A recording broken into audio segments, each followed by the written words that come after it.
Thunderblade, the excellent arcade game, developed by Sega in 1987, and here on the Commodore 64, programmer Chris Butler managed to keep all of the arcade intensity. Despite the fact that the arcade game was quite advanced when it was released, the Commodore 64 version definitely managed to retain the feelings of the original game. Remember the movie Blue Thunder, with Roy Snyder as the rogue helicopter pilot? Okay, maybe not. It wasn't a major hit, but it seems to have been a big inspiration for this game, in which you are an all-round superhero and veteran helicopter pilot who has been called to take to the skies in Thunderblade to repel the evil dictator General Swindles. The rebels are fast-moving and have already taken control of a city of skyscrapers as well as occupying mountains and nearby deserts. Not only that, but they've also taken over the river delta and set up their headquarters in a massive oil refinery. In this game, it's up to you to stop them. Each of the 4 levels are played over 3 sections. The first section offers a top perspective view, and the buildings seen here definitely enjoy a good 3D effect.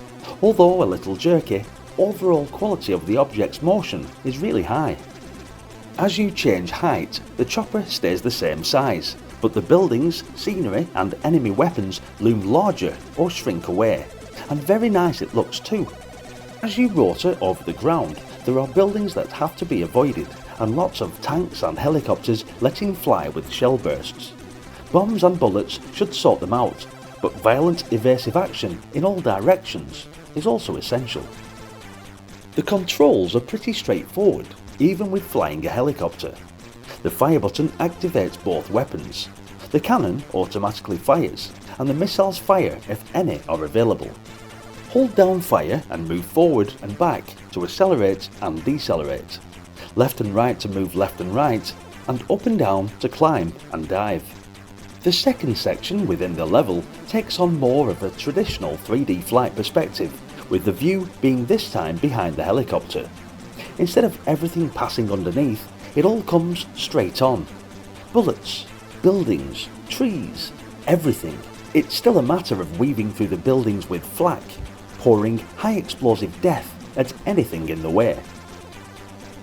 The final section returns you to the overhead view from a more static height, as you pitch your chopper against some gigantic behemoth end-of-level baddies, and as soon as the gun emplacements come into view, they need to be dealt with.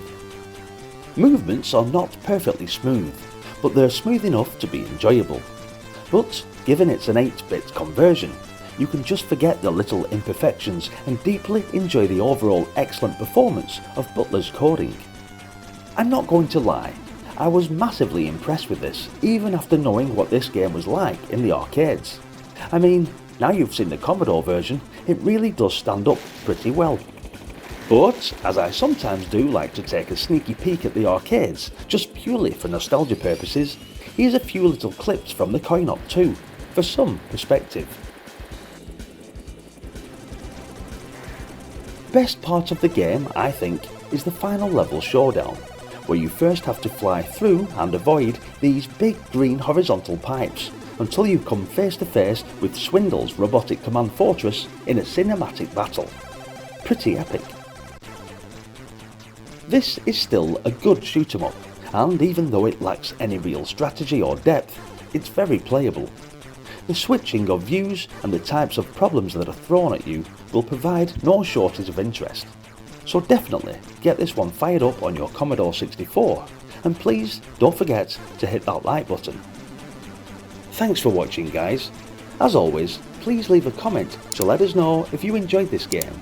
And also, if this is your first time to the channel, or if you're enjoying the nostalgia, I'd massively appreciate if you could hit subscribe and follow me on this epic journey, revisiting classic Commodore games. All with the hope of bringing back some great memories from when we used to play these games back in the day. If you're already a subscriber, then I'd also like to say a massive thank you for your continued support, and I appreciate every single one of you. Legends. Until the next one guys, bye for now.